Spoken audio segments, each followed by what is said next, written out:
ബി.ജെ.പിയിലെ advocate Sreepadmanabhan ചേരുന്നു.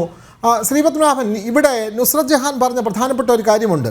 ഇതിൻ്റെ ഈ ഭൂമിക്ക് എതിരായ അല്ലെങ്കിൽ ഭൂമിയുടെ അവകാശം ആവശ്യപ്പെട്ടുകൊണ്ട് കേസ് നടത്തുന്നതും അല്ലെങ്കിൽ ഇത്തരത്തിലുള്ള നിരവധി തർക്കങ്ങൾ വഖഫ് ബോർഡിൽ നിലനിർത്തുന്നതും ഒക്കെ തന്നെ മുസ്ലിം മതവിശ്വാസികൾ തന്നെയാണ്. പക്ഷേ പാർലമെൻറ്റിൽ ഈ ബില്ലിൻ്റെ ഭേദഗതി വരുമ്പോൾ ഇക്കാര്യങ്ങളിലുള്ള അല്ലെങ്കിൽ ഇപ്പോൾ നിലവിലുള്ള വഖഫ് ബോർഡിന് നിലവിലുള്ള അധികാരത്തിന്മേൽ സർക്കാരിന് കൂടി നിയന്ത്രണം വരുന്ന ഒരു ബിൽ വരുമ്പോൾ ഇന്ത്യ സഖ്യത്തിലെ കോൺഗ്രസ് അടക്കമുള്ള അല്ലെങ്കിൽ ഇടതുപക്ഷ മെമ്പർമാരടക്കമുള്ളവർ പറയുകയാണ് ഇത് മുസ്ലിം വിരുദ്ധ ബില്ലാണ്, മുസ്ലിങ്ങളുടെ താല്പര്യത്തിന് വിരുദ്ധമായ ഒരു ഭേദഗതി ബില്ലാണ് എന്നാണ് അവർ പാർലമെന്റിൽ ശബ്ദം ഉയർത്തിയത്. ഇതിനെ എങ്ങനെ വിലയിരുത്താം ശ്രീപത്മനാഭൻ? അല്ല, നിലവിലുള്ള വഖഫ് നിയമത്തില് ഒന്ന് രണ്ട് വലിയ പോരായ്മകളുണ്ട്. 1995 പാസാക്കി 2013 ഭേദഗതികൾക്ക് വിധേയമായ ബില്ലിൽ ഏറ്റവും കുഴപ്പം പിടിച്ച ഭാഗം സെക്ഷൻ 40 ആണ്, 40-ാം വകുപ്പാണ്. ഒരു ഭൂമി വഖഫ് ഭൂമിയാണോ അല്ലയോ എന്ന് തീരുമാനിക്കാനുള്ള അവകാശം വഖഫ് ബോർഡിനാണ്. അങ്ങനെ തീരുമാനിച്ചു കഴിഞ്ഞാൽ വഖഫ് ബോർഡ് നോട്ടീസ് അയക്കുകയാണ്. നോട്ടീസ് അയച്ചു കഴിഞ്ഞാൽ ആ നോട്ടീസ് കിട്ടിയ ആൾ ആരോ ആവട്ടെ, അയാളുടെ മുമ്പിൽ പിന്നെ വഖഫ് ബോർഡ് മുഖാന്തരം ഹാജരായി ഇത് എന്റെ ഭൂമിയാണെന്ന് തെളിയിക്കാൻ ഒരു ശ്രമം നടത്താം. ആ ശ്രമം പരാജയപ്പെട്ടാൽ വഖഫ് ട്രൈബ്യൂണൽ, ജില്ലാ ജഡ്ജി അധ്യക്ഷനായ വഖഫ് ട്രൈബ്യൂണലിന് മുമ്പിൽ അപ്പീൽ കൊടുക്കണം. അവിടെയും തോറ്റു കഴിഞ്ഞാൽ ആ ഉത്തരവ് ഫൈനലാണ്, പിന്നെ അതിൽ അപ്പീലില്ല. ആലോചിച്ച് നോക്കണം, ഒരു ജില്ലാ ജഡ്ജിന്റെ കോടതിയാണിത്, അതിന് അപ്പീലില്ല എന്നാണ് പറയുന്നത്, ഫൈനൽ എന്നാണ് പറയുന്നത്.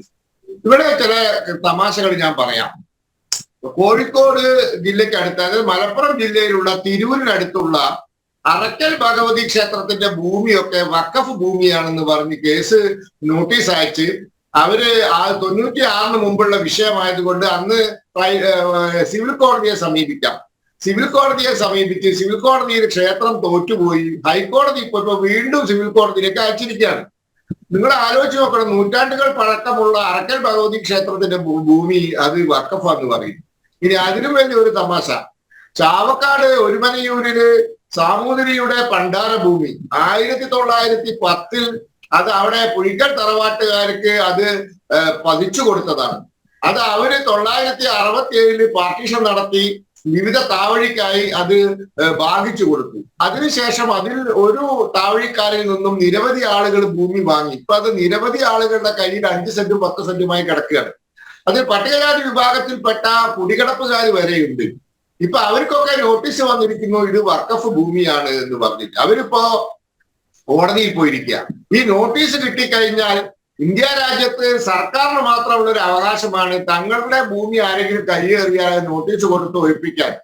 ഇവർക്ക് നോട്ടീസ് കൊടുത്താൽ മതി, ഇവർക്ക് കോടതിയിലൊന്നും പോണ്ട. സർക്കാരിനെ പോലെയാണ് ഇവർ പ്രവർത്തിക്കുന്നത്. ഇനി അതിലും വലിയ ഒന്ന് രണ്ട് വിഷയങ്ങൾ ഞാൻ പറയാം. തമിഴ്നാട്ടിലെ തിരുച്ചിറപ്പള്ളി ജില്ലയിലെ തിരുച്ചെന്തൂർ ഗ്രാമം, ആ ഗ്രാമത്തെ മുഴുവൻ വഖഫ് ഭൂമിയായിട്ട് പ്രഖ്യാപിച്ചിരിക്കുക. 389 ഏക്കറ, അത് മുഴുവൻ വഖഫ് ഭൂമിയാണ് പ്രഖ്യാപിച്ചിരിക്കുന്നത്. അവിടെ 1500 വർഷം പഴക്കമുള്ള ചന്ദ്രശേഖര സ്വാമി ക്ഷേത്രമുണ്ട്, അതും വഖഫാന്നാ പറയുന്നത്. ഇന്നലെയോ മിനിയാന്നോ ഭോപ്പാൽ ഹൈക്കോടതി, മധ്യപ്രദേശ് ഹൈക്കോടതി വഖഫ് ബോർഡിന്റെ ഒരു ഹർജി തള്ളി. ജില്ലാ ജഡ്ജി തള്ളിയതിനു ശേഷം മധ്യപ്രദേശ് ഹൈക്കോടതിയിലെത്തി അവിടെയും തള്ളി. എന്നിട്ട് ഹൈക്കോടതി ചോദിച്ചിരിക്കും എങ്ങനെ പോയാൽ നിങ്ങൾ ഇന്ത്യ മുഴുവൻ നിങ്ങളുടേതാണെന്ന് പറയല്ലോ. അപ്പൊ യാതൊരു മാനദണ്ഡവും ഇല്ലാതെ വഖഫ് ബോർഡിന് അല്ലെങ്കിൽ ഒരു നോട്ടീസ് അയച്ച് ഏത് ഭൂമിയും തങ്ങളുടേതാക്കി മാറ്റാനുള്ള ഒരു വകുപ്പും, അതിൽ തന്നെ അപ്പീല് വഖഫ് ട്രൈബ്യൂണലിൽ കൊടുക്കാൻ പറ്റുള്ളൂ, അത് ആ വിധി ഫൈനലാണ്, അതിൽ അപ്പീലില്ല എന്ന് പറയുന്ന ഒരു വകുപ്പും ഇത് നിർബന്ധമായി എടുത്തു കളയണം. 2, വഖഫിന് ഇത്രയും കൂടുതൽ സ്വത്തുണ്ട്, ഇത്രയും കോടിക്കണക്കിന് റുപ്യന്റെ വരുമാനമുണ്ട്, സ്വത്തുക്കളുണ്ട്, ഗവൺമെന്റിന് യാതൊരു നിയന്ത്രണവും ഇല്ലാതെ ഇങ്ങനെ പോകാൻ പറ്റുമോ? കാരണം അതിഗുരുതരമായ അഴിമതി ആരോപണങ്ങളാണ് ആ സമുദായത്തിനുള്ളിൽ തന്നെ ഈ ബോർഡുകൾക്കെതിരെയും ഇതിനെ സംബന്ധിച്ച സ്വത്തുക്കൾക്കെതിരെയും ആ സ്വത്തിൽ നിന്നുള്ള വരുമാനത്തിനെതിരെയും വരുന്നത്. അപ്പോൾ ജില്ലാ കളക്ടർ, അതുപോലെ തന്നെ ലോക്സഭാ അംഗം, അങ്ങനത്തെ ആൾക്കാരൊക്കെ അംഗങ്ങളായ സമിതി ഇതിന് ഒരു മേൽനോട്ടം കൊണ്ടുവരാൻ, ഒരു നിയന്ത്രണം കൊണ്ടുവരുന്നതിൽ എന്താ തെറ്റ്? ഈ രാജ്യത്തെ സംവിധാനങ്ങള് ആണല്ലോ ഇതൊന്നും വിദേശ രാജ്യത്ത് വന്നവരല്ലല്ലോ. ആയിരക്കണക്കിന് കോടി രൂപയുടെ സ്വത്ത് കൈവശം ഉണ്ടാവുമ്പോൾ, ഗുരുതരമായ ആരോപണങ്ങൾ ഉണ്ടാവുമ്പോൾ സർക്കാരിന്റെ ജില്ലാ കളക്ടർ, വേറെ രാഷ്ട്രീയക്കാരോ മറ്റ് ഏതെങ്കിലും ഒരു പാർട്ടിക്കാർക്കോ ഒന്നല്ല, ജില്ലാ കളക്ടർ, അതുപോലെ തന്നെ സെൻട്രൽ വഖഫ് കൗൺസിലിൽ ലോക്സഭയിൽ നിന്നും 2 ആളും രാജ്യസഭയിൽ നിന്ന് 1 ആളും, സുപ്രീം കോടതി ജഡ്ജ് അല്ലെങ്കിൽ ഹൈക്കോടതി ജഡ്ജ്, ഇവരൊക്കെ ഉണ്ടാവണം എന്ന് പറയുന്നത് എന്താണ് തെറ്റ്? നമ്മുടെ രാജ്യത്ത് പ്രവർത്തിക്കുന്ന ഏതൊരു സ്ഥാപനത്തിലും സർക്കാരിന് എന്തെങ്കിലുമൊക്കെ ഒരു നിയന്ത്രണം വേണ്ടേ? പ്രത്യേകിച്ച് അതിഗുരുതരമായ ആരോപണങ്ങൾ ഉയർന്നു വരുന്ന സാഹചര്യത്തിൽ.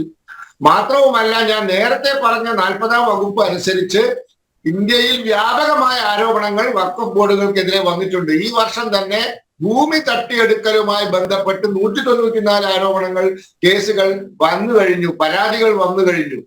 അപ്പൊ ഇതിനൊക്കെ ഒന്ന് സുതാര്യമാക്കണം. വഖഫിന്റെ ഭൂമി ആരെങ്കിലും തട്ടിയെടുത്തിട്ടുണ്ടെങ്കിൽ അത് തിരിച്ചു പിടിക്കണം. പക്ഷെ അതിന്റെ അവകാശം ഗവൺമെന്റ് ചെയ്യും പോലെ ചെയ്യാൻ വഖഫ് ബോർഡ് കൊടുക്കാൻ പറ്റുമോ? അത് സിവിൽ കോടതിയെ സമീപിച്ച് അവരുടെ കയ്യിൽ അതിനുള്ള രേഖകൾ ഉണ്ടെങ്കിൽ അത് ഹാജരാക്കി അവർ നേടിയെടുക്കണം. ഇപ്പൊ ശ്രീരാമ ജന്മഭൂമി കേസിൽ സുപ്രീം കോടതി വിധിക്ക് ശേഷമല്ലേ അത് ഹിന്ദുക്കൾക്ക് ആ ഭൂമി കിട്ടിയത്? ഇത് ഒരു നോട്ടീസ് അയച്ചാൽ ഏത് ഭൂമിയും തങ്ങളേതാവുമെന്നുള്ള ഒരു വളരെ ആർബിട്രറിയായ വിവേചനാധികാരമുള്ള ഒരു വകുപ്പ് കൊടുത്തിരിക്കുകയാണ് ഈ വഖഫ് ബോർഡിന്, ഈ വഖഫ് നിയമത്തിൽ. ഇതൊക്കെ ഭേദഗതി ചെയ്യണം. പിന്നെ വഖഫിന്റെ ഘടനയെ പറ്റിയും മറ്റു കാര്യങ്ങളെ പറ്റിയൊക്കെ ഗവൺമെന്റ് ചില നിർദ്ദേശങ്ങൾ, അതായത് കഴിഞ്ഞ കാലങ്ങളിൽ സച്ചാർ കമ്മിറ്റി റിപ്പോർട്ട് അടക്കം നൽകിയ ശുപാർശകൾ, അതിന്റെ അടിസ്ഥാനത്തിൽ ചില സംവിധാനം കൊണ്ടുവന്നിട്ടുണ്ട്. അത് ഈ പാർലമെന്റിൽ അവതരിപ്പിച്ചിട്ടുണ്ട്.